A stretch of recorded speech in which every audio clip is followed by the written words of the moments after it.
start right with questions. What was the biggest thing that the tape showed that maybe you didn't see the first time on Saturday? I think we had a pretty good beat on it during the game. I don't think there was a lot of surprises. The ton of positives, ton to get better at. The positives I think are pretty obvious on all sides. I think the areas we got to get better. There's too many mental mistakes. That first and foremost, and whether it's lack of focus or a lack of just complete trust in what we're doing. That's got to grow. And the reality is, like, I've had players that have been in our systems for multiple years, and it's still not 100% trust. It may get up to like a high 90, and that's good. But like, we got room to go there with every player here, because like you trust it. Like spring ball, it's not too hard to do it. Yeah, you can see some of the results in the past, and you're excited about it, and fall camp and all that. But now all of a sudden, you get there on Saturdays, and you find out like how ironclad that trust is. And so. Sometimes lack of focus, sometimes lack of trust, but regardless of what it is, we got to get it fixed. You saw Romello in a sling today. What's the update on him? Yeah, we'll evaluate him. He's had a tough shoulder. We're gonna give him a little bit of downtime here early in the week, and then reevaluate. Just been kind of a lingering shoulder issue that he's had a couple of events, both on the practice field and the game field, that have kind of made it tough to get any momentum in terms of recovery. So we're going to try to let that thing calm down a little bit over the next few days and reevaluate. And then obviously we'll have some guys step up on the edge in his absence. How did Solomon earn those extra reps out there in this last game? He did a good job early in camp. He missed a little bit of time in the middle of camp with not a serious, but an injury that held him out for a little bit. And he's kind of been catching back up.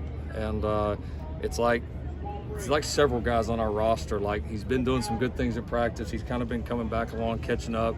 The other guys during that time when he was out had obviously passed him up, like anybody's going to do when they're injured. And it's like you just kind of waiting and getting ready for your opportunity. And he's been working, and it's funny, I told him at the hotel that morning, obviously I had no idea it was going to happen, but just, I don't know, you got to always be ready. You just never know when it is. And he was ready.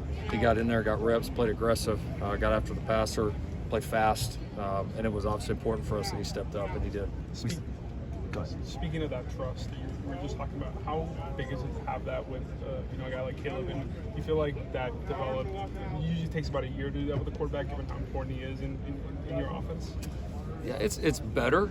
It's not, even with him and all the reps we've had together, it's not 100% yet. I mean, that's not, and it's hard to get to that point. Like that's something you got to really strive towards. But he and I both are trying to strive to get there. So I think the thing we keep seeing is, it goes on both sides. Like, right, when our guys trust what we're doing and we don't make mental errors, we do some pretty good things here through 2 games.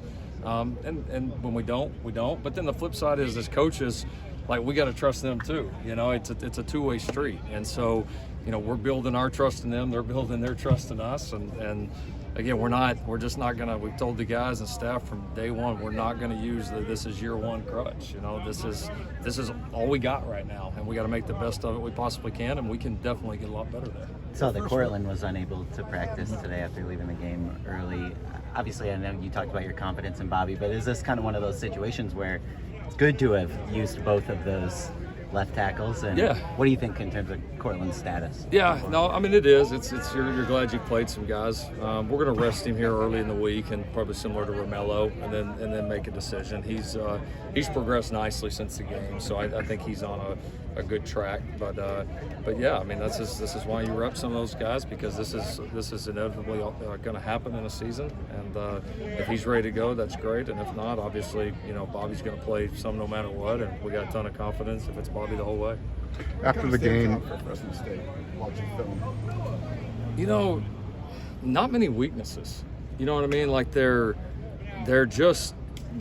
good everywhere, right? I mean, it's the quarterback's really good. They've got some other outstanding players. The safety, 32, is a tremendous player.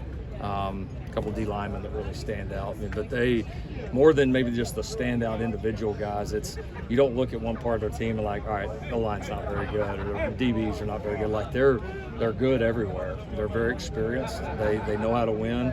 They've obviously got a staff there of guys that are extremely experienced and know how to get it done at this level. So I think they're always some of the toughest teams because you just don't identify a ton of weaknesses on tape, and you got to be on your game. You guys got off to such a hot start offensively in the first half, 5 possessions, 5 touchdowns. Following the game, Travis Dye said maybe you guys got a little complacent, took the foot off the gas.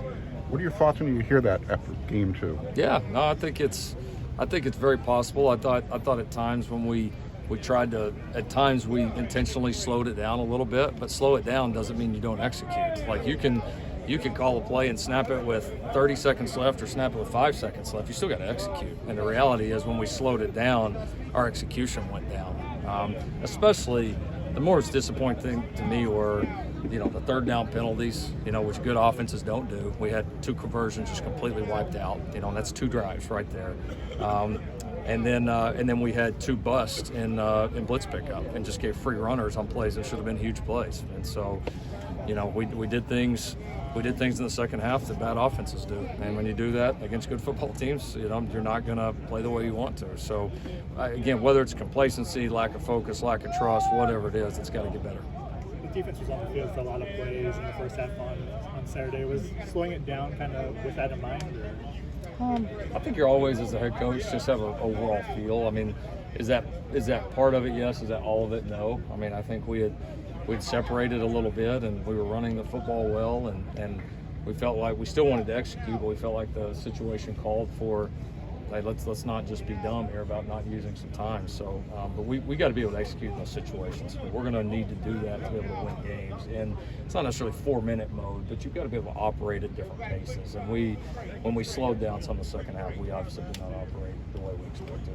Let's do one more. Stanford tested Makai a lot. What did you think about how he held up? He was awesome.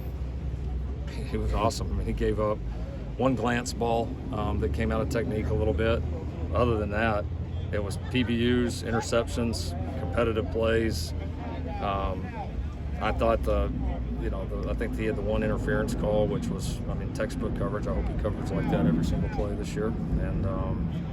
And even a couple that were caught on him were extremely competitive plays. So we like him matched up against anybody.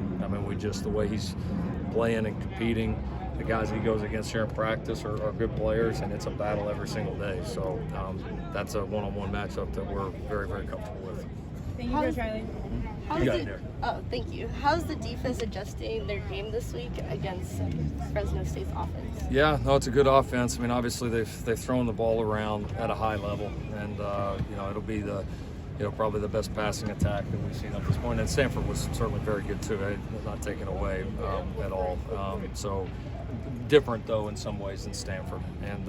And then obviously from the quarterback mobility is a big part of that too. You got to defend the throw game, but you got to be aware of him because he makes so many plays with his feet. Thank you. Thanks, guys.